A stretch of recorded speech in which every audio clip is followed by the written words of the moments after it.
Welcome to information corner. आज हमारा topic mitochondria है और इस माइटोकॉन्ड्रिया को कॉन्ड्रोसोम भी कहते हैं। इसके अंदर हम इसका स्ट्रक्चर और फंक्शन देखेंगे।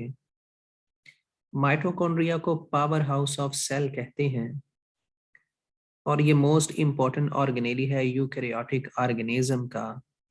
अब पावर हाउस ऑफ सेल इसलिए कहते हैं क्योंकि ये एनर्जी मैन्युफैक्चर करता है in the form of ATP और ज़रूरत पड़ने पे सेल को ये एनर्जी फराहम करता है ताकि सेल अपनी एक्टिविटीज़ को परफॉर्म कर सके। अगर स्ट्रक्चर की बात करें या मॉर्फोलॉजी की बात करें तो स्टार्ट के अंदर जब लाइट माइक्रोस्कोप से देखा गया तो ये हमें वेजिकल की फॉर्म में, रॉड या फिलामेंट की फॉर्म में नजर आया। जब इलेक्ट्रॉन माइक्रोस्कोप से इसे देखा तो ये डबल मेम्ब्रेनियस ऑर्गेनेली था, यानी दो मेम्ब्रेन्स के ऊपर मुश्तमिल था और सेल्फ रेप्लिकेटिंग ऑर्गेनेली था, यानी खुद ही डिवाइड करता था 1 से 2 की तादाद में, जो अब वो खुद को कन्वर्ट कर लेता था।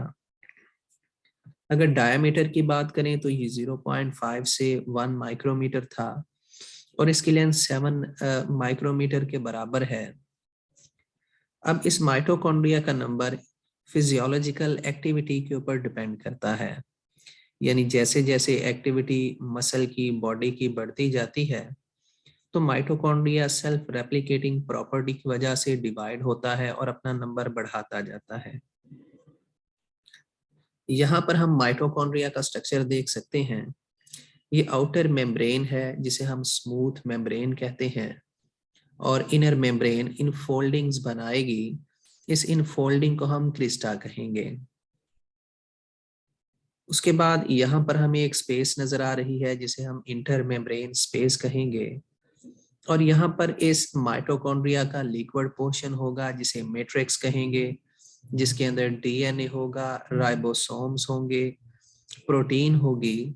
ये सारे मॉलिक्यूल्स इस मैट्रिक्स के अंदर पाए जाएंगे। उसके बाद यहाँ पर क्रिस्टी के ऊपर एक नोब लाइक स्ट्रक्चर है जिसे हम F1 पार्टिकल कहते हैं, जो कि एटीपी के सिंथेसिस के अंदर इन्वॉल्व होता है। और यहाँ पर एक और पार्टिकल पाया जाएगा जिसे F0 पार्टिकल कहेंगे। अगर फंक्शंस की बात करें तो हम पहले ही पढ़ चुके हैं, ये हमें एटीपी यानी एनर्जी प्रोवाइड करेगा। तो एनर्जी जिन प्रोसेसेस की वजह से बनती है वो इसके अंदर अकर करेंगे। क्रेब्स साइकिल इसके अंदर परफॉर्म होगा, एरोबिक रेस्पिरेशन होगी, फैटी एसिड मेटाबॉलिज्म होगी। इन तमाम प्रोसीजर से एटीपी बनेगी और इस एटीपी को ये दूसरे सेल या सेल को फराहम करता है ताकि वो इसे सोर्स ऑफ एनर्जी के तौर पर इस्तेमाल कर सकें। अब माइटोकॉन्ड्रिया के मुतालिक एक इंटरेस्टिंग फैक्ट है और ये फैक्ट ये है कि इसमें जो राइबोसोम पाया जाएगा ये 70S है।